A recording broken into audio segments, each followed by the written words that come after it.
Hi guys, Edwin de la Cruz here. Welcome sa aking channel. Ngayon guys, libot tayo o pasyalan natin ng Marikina River Park 2 weeks after na nalasa ang Bagyong Ulysses sa Luzon. Halika, samahan ng gabo. Guys, pasensya na kayo, medyo maingay yung paligid. Ito nga pala yung entrance or pababa sa ilog, which is isa sa mga tanyag na pasyalan or pamilyan during Christmas season na nasalanta ng Bagyong Ulysses. Tara guys, baba natin, pasyalan natin.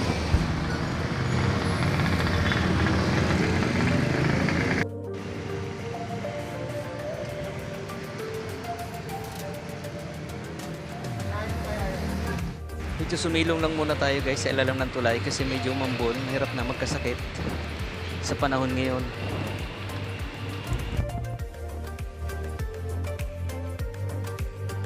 Kalmado naman yung ilog guys, which is ito sana yung normal para walang kinakatakutan yung mga tao.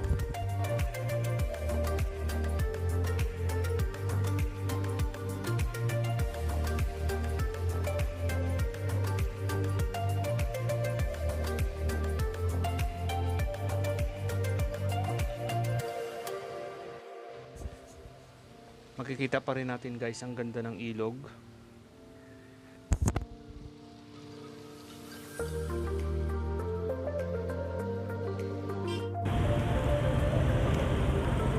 Guys, una natin puntahan ngayon yung isa sa pinaka dinadayo ng mga bagets dati. Umuso pa yung mga rollerblades. Ganda dito. Parang may overlooking ng ilog.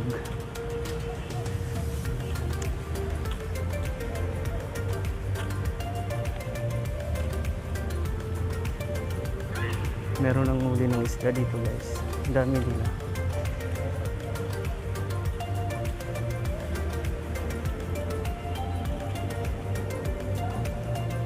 Ang tulay na yung sa punta ng Cubao. Ito yung ilog na to ay galing ng Talban, Nangka, Tumana. Yan yung madalas din baka.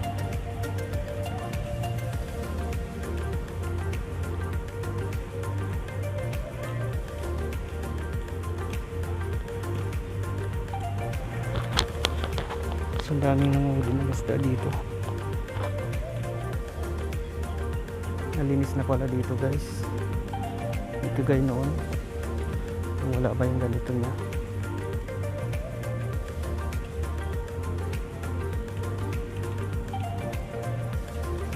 So ito yung sinasabi ko sa inyo guys na skating rink.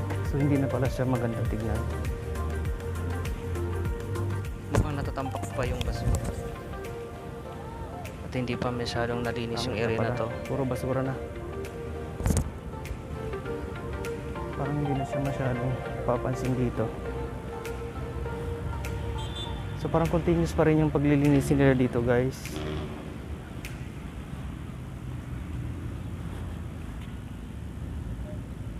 Ang dami ng basura. Hindi pa rin siya nakiklear.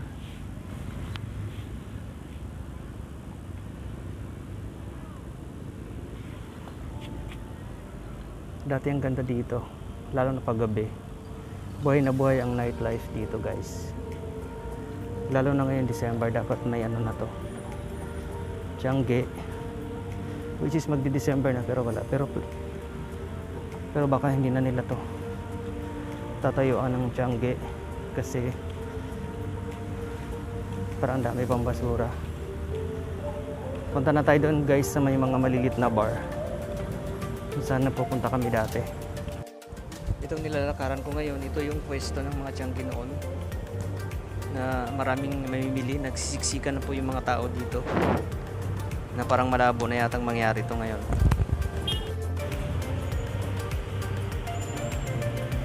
Ay guys, yan yung sinusukatan nila pag bumabaha dito. Batayin nila kung mag-aalam na ba silang first alarm or force evacuation na. Itong area na to, ito yung may mga maliliit na video okay bar dito noon. na parang nag-close na Dahil nga sa pandemic na nangyayari ngayon, bawal pa sila mag-operate.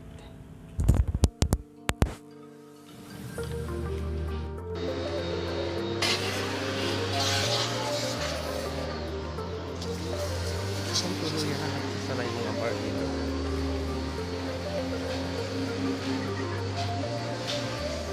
Sabagay, pandemic ngayon. Bawal pa rin naman. Bago siya na pinagawa sila.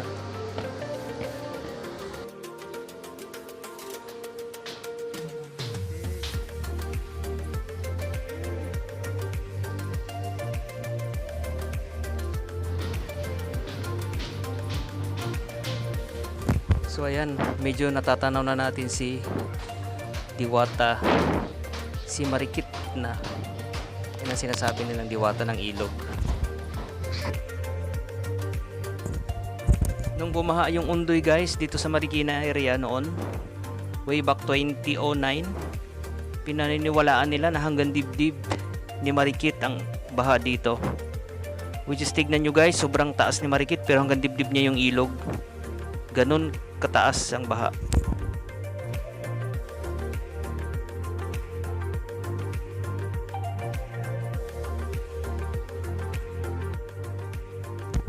Yung nasa likod ni Marikit, parang yun yung floating stage.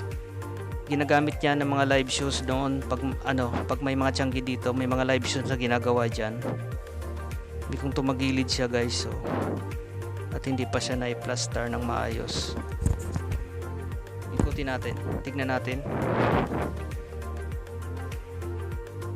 So yun na nga, tumagilid pa rin siya.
Tuloy-tuloy lang ang lakad natin. Medyo hindi tayo makaikot ng maayos guys sa kabila kasi maputik pa yung daan at marami pang talagang mga basura na nakaharang. Sa kabila hindi pa masyadong maganda pasyalan kasi marami pang naglilinis doon. 2 weeks after na nanalasa si Bagyong Ulysses, yan pa ngayon ang itsura ng Marikina River Park. Malapit na siyang ma-clear guys. Malapit na siyang mapasyalan ulit. Maging masaya ito ulit. Parang lumakas na yung ambon guys. Parang hindi tayo makaikot ng maayos.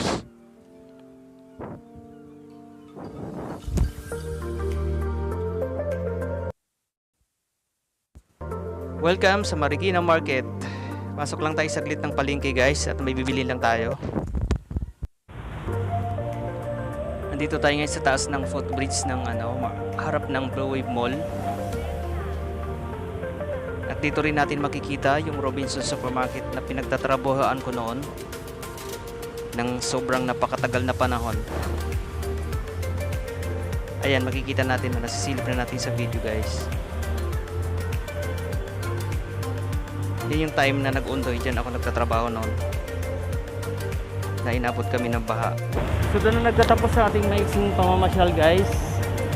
Hindi ko na hinabaan kasi medyo lumakas na yung ulan. At medyo maputik na rin yung daanan.